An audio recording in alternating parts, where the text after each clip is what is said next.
Hello everyone, welcome back to my channel. आज हम discuss करेंगे नेक्स्ट चैप्टर के बारे में और ये रहेगा आपका संधि, जो कि हर एग्ज़ाम में पूछा जाएगा। हिंदी जहाँ पे भी पूछी जाती है, संधि और समास, ये ऐसे टॉपिक हैं जो आपको हर वक्त मिलेंगे और हर एग्ज़ाम में, टीचिंग एग्ज़ाम में तो नेसेसरी है ही, और बाकी जितने भी आप एग्ज़ाम देते हो जिसमें हिंदी आती है उसमें आपको संधि ज़रूर मिलेगी। संधि शब्द का अर्थ क्या होता है? संधि शब्द का अर्थ होता है मेल। मतलब दो जो अलग अलग शब्द होते हैं उनका मेल होकर जो एक शब्द बनता है उसे संधि कहते हैं। भानु प्लस उदय, इसको हम भानुदय, मतलब भानु भी ऐड हो गया और उदय भी ऐड हो गया, दोनों मिलकर एक शब्द बना रहे हैं, उसको बोलते हैं उदय। संधि के नियमों के अनुसार मिले हुए वर्णों को यदि अलग अलग किया जाए तो उसे कहते हैं संधि विच्छेद। ऑब्वियसली अगर आपको एक शब्द दिया है और आपको बोला गया है कि इसका विच्छेद कीजिए, तो आप क्या करोगे? उन वर्ड्स को अलग अलग कर दोगे। जैसे नरेश का संधि विच्छेद क्या होगा? नर जमा ईश। निकटवर्ती वर्णों के मेल से बने हुए परिवर्तन को क्या कहते हैं? संधि कहते हैं। ये एनसीईआरटी में दी हुई है परिभाषा। महा प्लस आत्मा, महात्मा। शिक्षा प्लस अर्थी, शिक्षार्थी। पुस्तक प्लस आल्य, तो पुस्तकालय।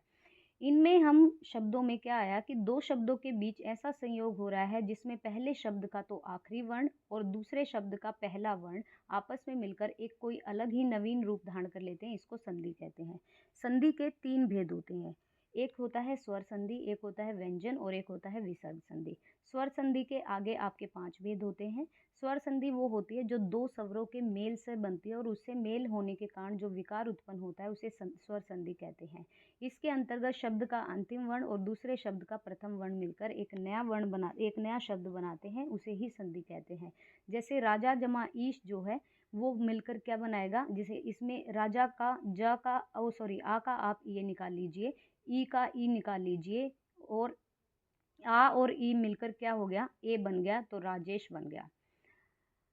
व्यंजन संधि होती है, अच्छा, स्वर संधि के 5 भेद होते हैं, दीर्घ संधि, गुण संधि, वृद्धि, यण और अयादि। क्वेश्चन यहीं से पूछे जाते हैं। एक तो यण संधि से आपके बहुत क्वेश्चन पूछे जाते हैं, एक अयादि संधि से। व्यंजन संधि ये होती है जब परस्पर मिलने वाले दो शब्दों में से पहले शब्द के अंत में कोई व्यंजन आ जाए और दूसरे शब्द के स्टार्टिंग में, प्रारंभ में कोई स्वर आ जाए, तो उसे व्यंजन संधि कहते हैं। विसर्ग संधि क्या होता है? परस्पर मिलने वाले दो शब्दों के अंत में पहले शब्द के अंत में विसर्ग आएंगे और दूसरे शब्द के प्रारंभ में स्वर या व्यंजन से होने वाले मेल को विसर्ग संधि कहते हैं। अब स्वर संधि के उपभेद और नियम भी हैं। जैसे स्वर संधि के उपभेद, मतलब इनके भेद है। सबसे पहला आता है दीर्घ संधि। दीर्घ संधि बहुत इजी होती है।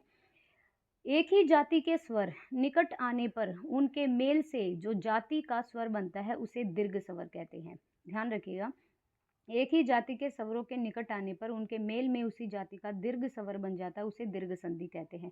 जैसे अ और अ समान वर्ण है तो आ बनाएंगे, अ और आ ये भी आ बनाएंगे, आ और ए ये भी आ बनाएंगे, और छोटी ई और छोटी ई मिलकर बड़ी ई बनाएंगे।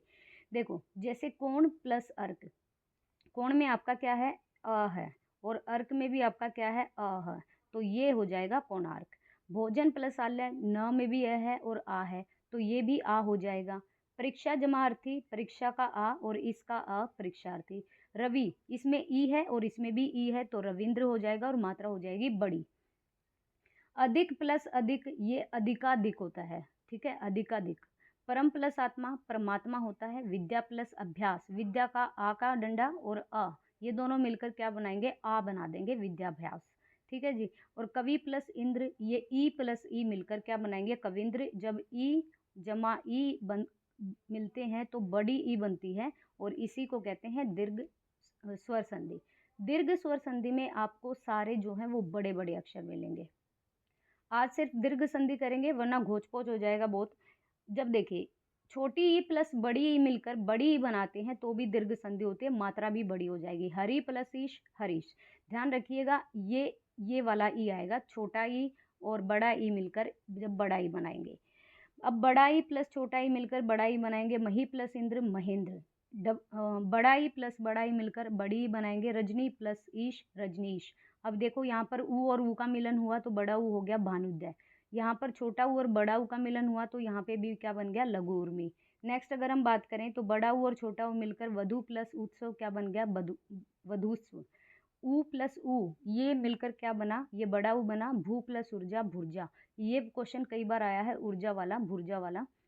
गिरी प्लस ईश, गिरी में देखो ये आगे की मात्रा और बड़ी ई पीछे है, तो छोटी ई प्लस बड़ी ई मिलकर क्या बनाएंगे, बड़ी ई बनाएंगे और मात्रा हो जाएगी बड़ी, मतलब पीछे वाली मात्रा। आगे वाली मात्रा छोटी होती है, पीछे वाली बड़ी होती है। सती जमा इच्छा ये होता है सतीच्छा। सती जमा ईश, इसको सतीश बोलते हैं। सु जमा उक्ति, सुक्ति होता है। सिंधु जमा उर्मी, सिंधुर्मी होता है। भू प्लस उद्गार, भुदगार होता है। और वधु जमा उर्मी, वधुर्मी होता है।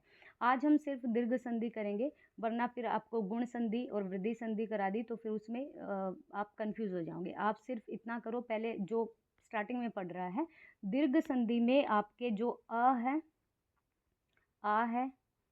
छोटी ई है, बड़ी ई है, छोटा ऊ और बड़ा ऊ, इन चीज़ों का काम है। ठीक है, फिर जैसे ही हम वो करेंगे, क्या कहते हैं, गुण संधि, उसमें ए आ जाएगा, ओ आ जाएगा। वृद्धि संधि में औ आ जाएगा, मतलब औ से औरत, ये वाली चीज़ें। तो आपको वीडियो पसंद आए तो प्लीज़ लाइक करिएगा और कमेंट बॉक्स में बताइएगा भी।